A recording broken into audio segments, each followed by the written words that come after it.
E aí pessoal, sejam bem-vindos ao seu canal de hidráulica, para você aprender hidráulica sem complicações.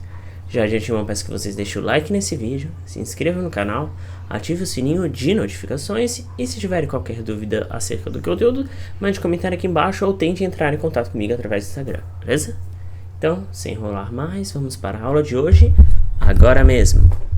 Na aula de hoje nós vamos prosseguir com o conteúdo de transições localizadas e fazer um exemplo prático de comporta plana de fundo, ok? Então a gente vai pegar os conteúdos que a gente estudou aula passada e fazer um exercício prático que significa calcular a vazão em uma comporta de plana de fundo. Como vamos fazer isso? Então, aqui a gente tem uma comporta de plana de fundo com uma certa abertura, que a gente chama de abertura da comporta. Para ser uma transição localizada, as dimensões da comporta tem que ser pequena, ou seja, ela tem que estar próxima de um reservatório de nível constante e próxima de uma queda livre. Porque se for muito longo, esses trechos vai acabar ocorrendo a formação de remanso. E nós não queremos que haja formação de remanso. Nós queremos que a comporta plana de fundo seja uma transição localizada, tudo certo? Então, qual a pergunta? Qual a vazão que atravessa uma comporta plana de fundo dada uma abertura de 2,5 metros. Após isso, determine os níveis de águas a montante e a jusante da comporta. Então, quais são os exercícios típicos de comporta plana de fundo? O primeiro é, você sabe a abertura e quer saber quanto de água vai passar. O segundo é, tu quer que tenha uma vazão, tu tem uma quantidade de água que tu quer que passe e precisa saber a abertura da comporta para garantir essa vazão. E o terceiro é a abertura máxima da comporta. Então, geralmente são esses três exemplos e eu vou fazer esses três com vocês, ok? Então, vamos lá, vamos começar. Primeiramente, vocês têm que entender o seguinte. A comporta é um guia. Então, a comporta, quanto mais alta ela estiver, quanto mais levantada, mais água vai sair por aqui. Ou seja, o nível de água jusante vai ser maior. Se o nível de água jusante for maior, o nível de água montante vai diminuir. Então, se a comporta for abrindo, o que vai acontecendo? Os níveis vão se aproximando. Se a comporta for fechando, os níveis vão se afastando. Ok? Então, é mais ou menos isso que vocês têm que entender. Então, qual é o primeiro passo? O primeiro passo é obter a altura crítica e o nível jusante do canal. Então, a altura crítica é um parâmetro de comparação. Antes da comporta, a gente tem uma altura montante que é subcrítica. E depois da comporta, a gente tem uma altura jusante que é supercrítica. E essas alturas formam um par chamado par conjugado. Por quê? Porque a energia específica nos dois pontos é a mesma e quando a gente resolver aquela equação de terceiro grau, a gente vai ter três incógnitas. A primeira é negativa, a segunda é supercrítica, que é H de jusante, e a terceira é subcrítica, que é o H de montante, tá? Mas vocês já vão ver isso. Então, a altura crítica, para a gente ter a nossa conferência, é o quê? Sempre numa comporta de fundo, a altura crítica é 2/3 da altura do reservatório. Então, vamos calcular. A altura do reservatório é 4,5. Então, a altura crítica é 3 metros. O que isso significa? Isso significa que a lâmina d'água montante da comporta, ela é subcrítica. Então, a lâmina tem que ser maior que 3 metros. Já a lâmina d'água jusante da comporta é supercrítica. Então, ela tem que ser menor que 3 metros. É isso. Beleza? Agora, vamos calcular a altura ajusante do canal. Então, o nível ajusante é o quê?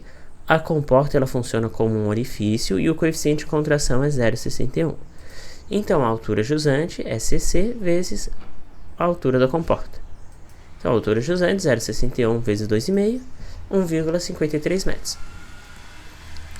1,53 metro é menor que 3 metros. Se 1,53 metros é menor do que 3 metros, o que acontece? A gente sabe que é supercrítico, então tá dando certo por enquanto, beleza? Então vamos reformular esse desenho da seguinte maneira. Já sabemos aqui a altura jusante é o nível crítico e aqui. O nosso nível a montante tem que ser maior que 3 para garantir o subcrítico. Agora eu vou obter a carga energética do canal. Como se trata de uma transição localizada, a carga energética do reservatório é igual à carga energética antes da comporta e igual à carga energética depois da comporta, beleza? Então vamos lá. Então vamos começar pelo reservatório, que aqui a gente sabe os dados. Então a carga energética do reservatório é o quê? H do reservatório é simplesmente a lâmina d'água. Por quê? Porque a carga cinética é 0, porque o reservatório está parado, e o nível de referência está aqui, então não tem cota de fundo. Então a carga energética é somente a lâmina d'água. Então H do reservatório 4,5, que é igual a carga energética montante, que é igual a carga energética jusante. Beleza? Porque se trata de uma transição localizada. Agora eu vou calcular a vazão do canal. Como é que eu calculo a vazão do canal? Vamos por partes. Vamos olhar os dados que a gente já tem. Onde é que tem água em movimento? Tem a montante e a jusante. Mas a montante eu não conheço a lâmina d'água. Então eu vou partir direto para a jusante, que eu já tenho a minha lâmina d'água, que é 1,53. Ok? Então carga energética jusante é Z de jusante, que é a cota de fundo, mais H de jusante, que é a lâmina d'água, mais V ao quadrado sobre 2G, que é a carga cinética. Então H de jusante é 4,5, Z de jusante, o nível de referência está no fundo, então é 0. A lâmina d'água jusante é 1,53, que a gente já calculou.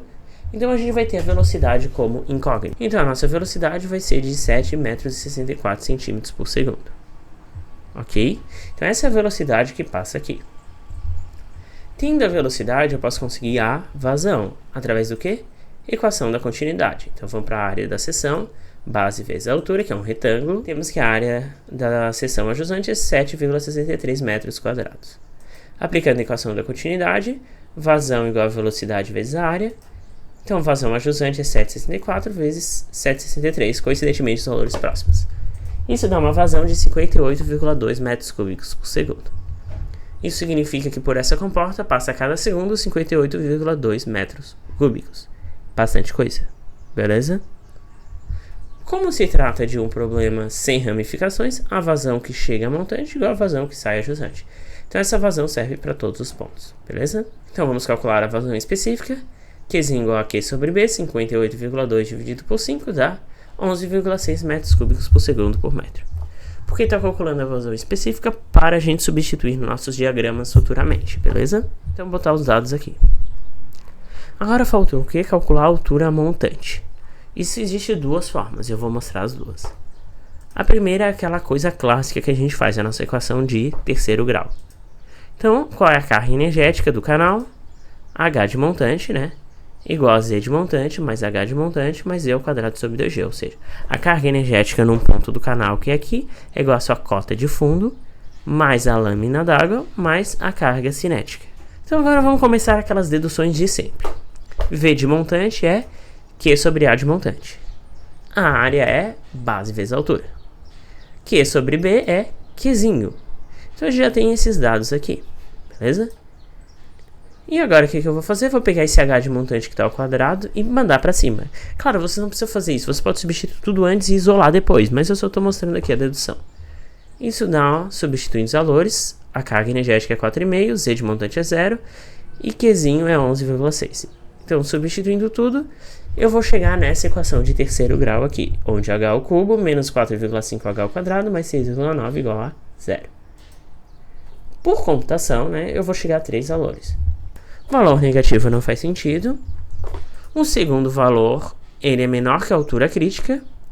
Então, ele é supercrítico, então não pode ser. Mas vamos observar bem, esse 1,53 a gente já calculou aqui. Então, tem que dar igual, se não deu igual já está errado. Já refaço esse método computacional, tem alguma coisa errada na dedução. E o segundo é maior que HC, 3 metros. Ou seja, esse valor de 4,09 é subcrítico, então atende a condição. E como eu calculei certo esse de cima, esse de baixo provavelmente está certo. Então esse vai ser o H de montante. Então a gente já tem o H de montante aqui, o H de jusante aqui. Eles vão ser o quê? Alturas conjugadas. Beleza? Então o problema se encerraria aqui. Mas é que você não tem um computador na hora e deve existir um método à mão, que é o método gráfico. Mas qual método que a gente vai utilizar? A gente vai utilizar aquele diagrama Qzinho por H. Por quê? Porque aqui a energia específica não muda, o que muda é a vazão. Então vamos começar a calcular o H duas linhas, que é só pegar o H dividido por H do reservatório, ou seja, 1,53 dividido por 4,5, que dá 0,34. O que eu vou fazer com isso? Vou vir no meu diagrama H', porque linha, que é o meu diagrama adimensional, pegar o meu H duas linhas, que é 0,34, subir para aqui para cima e conseguir o H duas linhas conjugado, que é 0,91. Beleza?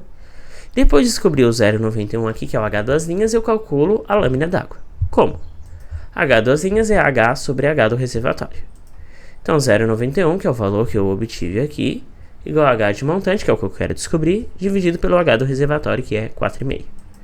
Isso implica o H de montante de 4,095 metros, que é o que eu calculei aqui, tem que dar a mesma coisa.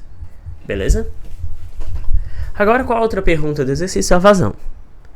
Então, se eu descer aqui para baixo, descer para cima não dá, eu vou obter o meu Q duas linhas, que é 0,076. Aqui embaixo, ó, tem a fórmula do Q duas linhas, então eu vou substituí-la aqui. Então, eu sei que o Q duas linhas é 0,076, o H do reservatório é 4,5, então minha vazão específica é 11,65, que é mais ou menos o mesmo valor. Então, com o Qzinho, eu multiplicaria pelo B e conseguiria essa vazão aqui, ok? É isso, gente. Então, gente, na próxima aula a gente vai continuar com esse tema e vai falar sobre a determinação de abertura da comporta plana de fundo. Então, a gente vai ter uma vazão e quer saber quanto que a gente abre para garantir essa vazão, beleza? Então, se você gostou desse vídeo, não esquece de deixar aqui like, comente embaixo as dúvidas e até a próxima!